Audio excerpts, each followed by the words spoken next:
প্রথমে ভেজে নিলাম ডিমটা একটু, শুধুমাত্র নুন আর গোলমরিচ দিয়ে ভাজতে হবে।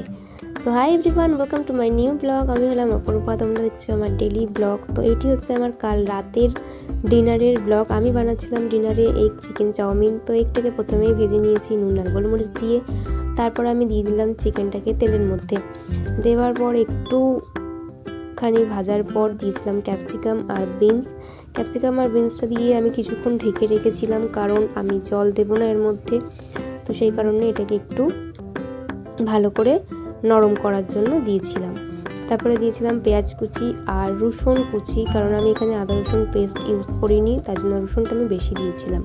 আর দিয়েছিলাম কিছু গুঁড়ো মশলা, যেটার মধ্যে ছিল ধনে, জিরে, একটু হলুদ আর গোলমরিচের গুঁড়ো আর গরম মশলা, আর তো টমেটো, কাঁচা লঙ্কা, লেবুর রস একটু দিয়েছিলাম, কারণ যদি মাংসে গন্ধ থাকে সেই কারণে। এই 1 চামচই জল আমি দিয়েছিলাম। তারপর বাবা আমাকে হেল্প করে দিচ্ছিল, মানে যদিও সবজি টবজি সব বাবাই কেটে দিয়েছে। তো তারপর এখানে চাউমিনটা দিয়ে দিল।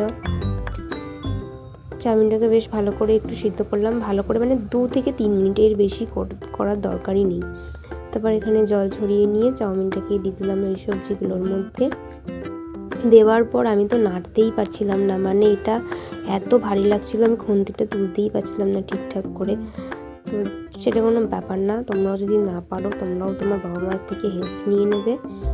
এটা অনেকটা ছিল বলে সেজন্য আমি পারছিলাম না, কারণ আমরা 4 জন খাবো, তো সেই জন্য একটু বেশি কোয়ান্টিটির বানিয়েছিলাম।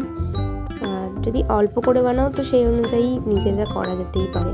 তারপর বাবাকে বললাম যে তুমি নেড়ে দাও ভালো করে, আমি পারছি না। তো তারপরে ডিমটা দিয়ে দিলাম। এখন আমি গ্যাসটা প্রায় বন্ধই করে দিয়েছিলাম। তারপর ধনেপাতা কুচি আর স্যালাডের জন্য আমি কেটেছিলাম শসা আর পেঁয়াজ আর সস, তো চাউমিন তো সস লাগেই।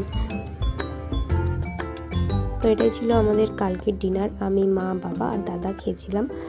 তো ভালো লাগলে একটা লাইক অবশ্যই করবে, আর থ্যাংক ইউ সো মাচ আমার ভিডিওটা দেখার জন্য।